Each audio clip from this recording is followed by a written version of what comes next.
Lunes 21 de abril. Dios nos bendiga. Lección número 4. Defendamos la verdad. Para memorizar. Como Moisés levantó la serpiente en el desierto, así es necesario que el Hijo del Hombre sea levantado para que todo aquel que en él cree no se pierda, mas tenga vida eterna. Juan 3, 14 y 15. Señor Jesús, danos la victoria que vence al mundo. Es a saber, la victoria de la fe. Y permite que la luz venza a las tinieblas en nuestras mentes, porque te lo pedimos en tu santísimo nombre. Amén. Para hoy lunes, la luz vence a las tinieblas. Apocalipsis 2:10 nos dice: sé fiel hasta la muerte y yo te daré la corona de la vida. Ayer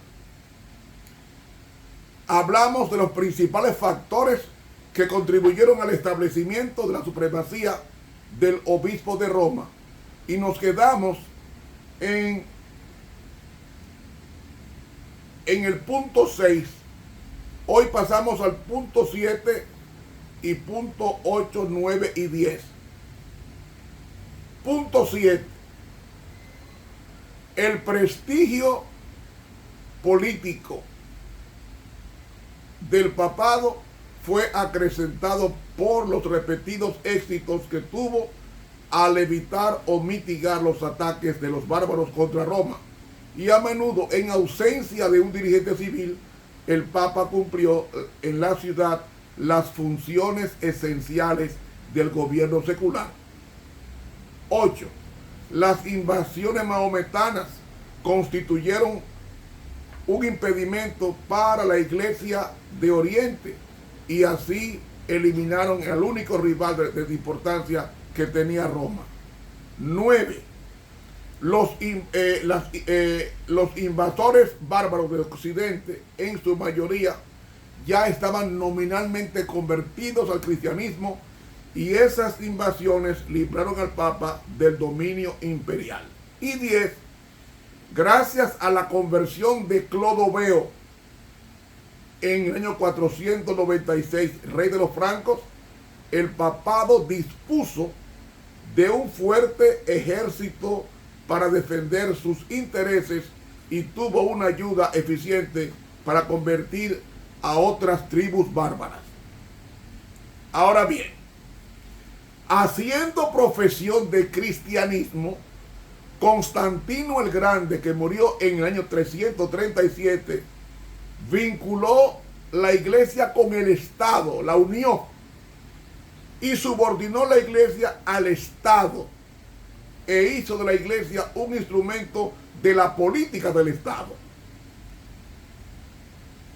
De ahí que su reorganización del sistema administrativo del Imperio Romano llegó a ser el modelo de la administración eclesiástica de la Iglesia romana y así de la jerarquía católico-romana. Más o menos en el año 343, el Sínodo de Sáldica asignó al obispo de Roma jurisdicción sobre los obispos metropolitanos o arzobispos. Y el Papa Inocencio I, que murió en el año 417, pretendía tener una jurisdicción suprema sobre todo el mundo cristiano, pero no pudo ejercer ese poder. Entonces Agustín, conocido como San Agustín, que murió en el año 430, uno de los grandes padres de la Iglesia Católica y fundador de la teología medieval, sostenía que Roma siempre había tenido supremacía sobre las iglesias. Su obra clásica, La ciudad de Dios, hacía resaltar el ideal católico de una iglesia universal que rigiera a un Estado universal, y esto dio la base teórica del papado medieval. León el Grande, que murió en el año 461, fue el primer obispo de Roma que proclamó que Pedro había sido el primer papa, que aseguró la sucesión del papado a partir de Pedro. que pretendió que el primado había sido legado directamente por Jesucristo y que tuvo éxito en la aplicación de estos principios eclesiásticos a la administración papal. El Papa León I dio su forma final a la teoría del poder papal e hizo de ese poder una realidad, porque él fue quien consiguió un edicto del emperador que declaraba que las decisiones papales tenían fuerza de ley y con el apoyo imperial se colocó por encima de los concilios de la Iglesia, asumiendo el derecho de definir doctrinas y dictar decisiones. El éxito que tuvo León el Grande o León I al persuadir a Atila a que no entrase en Roma en el año 452 y su intento de detener a Genserico en el año 455 aumentaron su prestigio y el del papado. León el Grande fue indudablemente un dirigente secular a la vez que espiritual para su pueblo, y las pretensiones del poder temporal hechas por los papas sucesivos estaban basadas mayormente en la supuesta autoridad de documentos falsificados conocidos como fraudes piadosos, tales como la así llamada donación de Constantino. De ahí que la conversión de Clodoveo, caudillo de los francos, a la fe romana por el año 496, cuando la mayoría de los invasores bárbaros todavía eran arrianos, dio al Papa un poderoso aliado político dispuesto a reñir las batallas de la Iglesia. Durante más de 12 siglos, la espada de Francia, la hija mayor del papado, fue un instrumento eficaz para la conversión de hombres a la Iglesia de Roma y para mantener la autoridad papal. Así que el pontificado del Papa Gregorio I, o el Grande, el primero de los prelados del medioevo de la Iglesia, señala la transición de los tiempos antiguos a los medievales. Y el Papa Gregorio asumió el papel, aunque no el título, de emperador de Occidente, porque él fue quien puso la base del poder papal durante la Edad Media, y las posteriores pretensiones absolutistas del papado datan especialmente de su administración. Así que Gregorio el Grande inició grandes actividades misioneras, las que extendieron mucho la influencia y la autoridad de Roma. Más de un siglo después, los lombardos amenazaban invadir a Italia y el papado recurrió a Pepino, que era rey de los francos, para que los socorriera. Y cumpliendo con ese periodo, Pepino derrotó totalmente a los lombardos y en el año 756 entregó el Papa el territorio que les había donado. Esa dádiva, comúnmente conocida como donación de Pepino, señala el origen de los estados pontificios y el comienzo formal del gobierno temporal del Papa. Así que desde el siglo VII al XI, en términos generales, el poder papal mermó.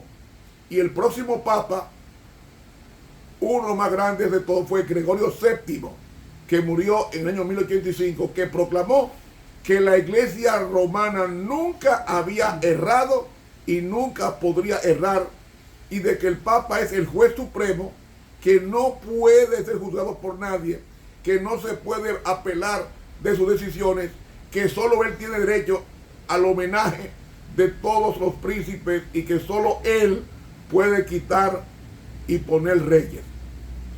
Y durante 2 siglos hubo una constante lucha por la supremacía entre el Papa y el emperador. Unas veces uno, otras veces el otro, logrando éxito transitorio. El pontificado de Inocencio III, que murió en el año 1216, encontró al papado en el apogeo de su poder y durante el siglo siguiente estuvo en el cenit de su gloria. Pretendiendo ser el vicario de Cristo, Inocencio III ejerció todos los privilegios que Gregorio se había atribuido en más de un siglo antes. Siglo después, Inocencio III, el papa medieval Bonifacio VIII, intentó sin éxito reinar sobre lo que habían hecho los ilustres predecesores, y fue el último papa que trató de ejercer autoridad universal en la forma como lo había hecho Gregorio VII y como lo había pretendido Inocencio III. Ahora, la decadencia del poder del papado se hizo plenamente evidente durante el así llamado cautiverio babilónico de 1303 a 1377, cuando los franceses trasladaron por fuerza la sede del papado de Roma a Aviñón, Francia, y poco después del regreso a Roma comenzó lo que se conoce como el Gran Cisma. De 1378 a 1417. Durante ese tiempo hubo por lo menos 2 y a veces 3 papas rivales, cada uno amenazando y excomulgando a sus rivales y pretendiendo ser el papa verdadero.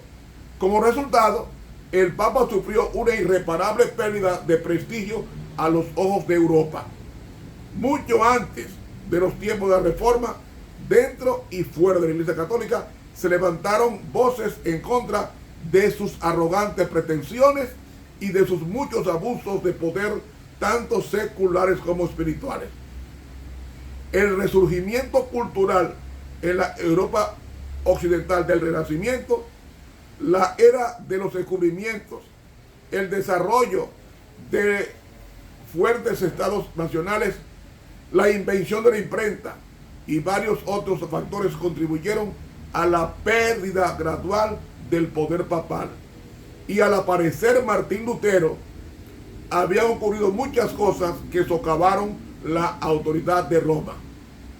Pero durante la Reforma, que comúnmente se cree que comenzó en el año 1517, cuando Lutero colocó las 95 tesis, el poder papal fue expulsado de grandes territorios del norte de Europa. Y los esfuerzos del papado por combatir la reforma se concretaron en la creación de la Inquisición, del Índice y en la organización de la Orden de los Jesuitas. Y los jesuitas llegaron a ser el ejército intelectual y espiritual de la Iglesia para exterminar al protestantismo. Durante casi 3 siglos, la Iglesia de Roma llevó a cabo una vigorosa lucha que gradualmente fue perdiendo en contra de las fuerzas que luchaban por la libertad religiosa y civil. Finalmente, durante la Revolución Francesa, la Iglesia Católica fue proscrita en Francia. La primera nación de Europa que había patrocinado su causa, la nación que durante 12 siglos había defendido las pretensiones papales, la nación donde los primeros principios papales habían sido expuestos a prueba más plenamente que en cualquier otro país, había sido hallado falto. Porque en 1798 el gobierno francés ordenó al ejército que estaba en Italia, bajo el comandante de Alejandro Berthier, que tomara prisionero al Papa. Y aunque el papado continuó, su poder le había sido quitado en 1798 y nunca más ha esgrimido el mismo poder ni en la medida en que lo hiciera en tiempos anteriores. De ahí que en el año 1870 los estados pontificios pasaron a formar parte del Reino Unido de Italia, el poder temporal que el papado ejerció por más de 1000 años. Luego, en 1929, el Vaticano, su poder fue temporalmente restaurado y ha ido cogiendo poder. Eso es para que ustedes vean cómo fue que surge el poder papal. El primer proceso se desarrolló desde el año 100 hasta el 756. El segundo, del 1303 a 1870. Y el papado estuvo en apogeo desde el tiempo de Gregorio VII hasta Bonifacio VIII. Así que vemos claramente que en el El papado cumplió desde el 538 hasta 1728, 1260 años de persecución a los llamados herejes. Esto nos da una evidencia de que este poder hablaría palabras contra el Altísimo. Mis hermanos, que Dios nos bendiga. Para mañana miércoles, para mañana martes, continuaremos este estudio. Dios nos bendiga y nos guarde.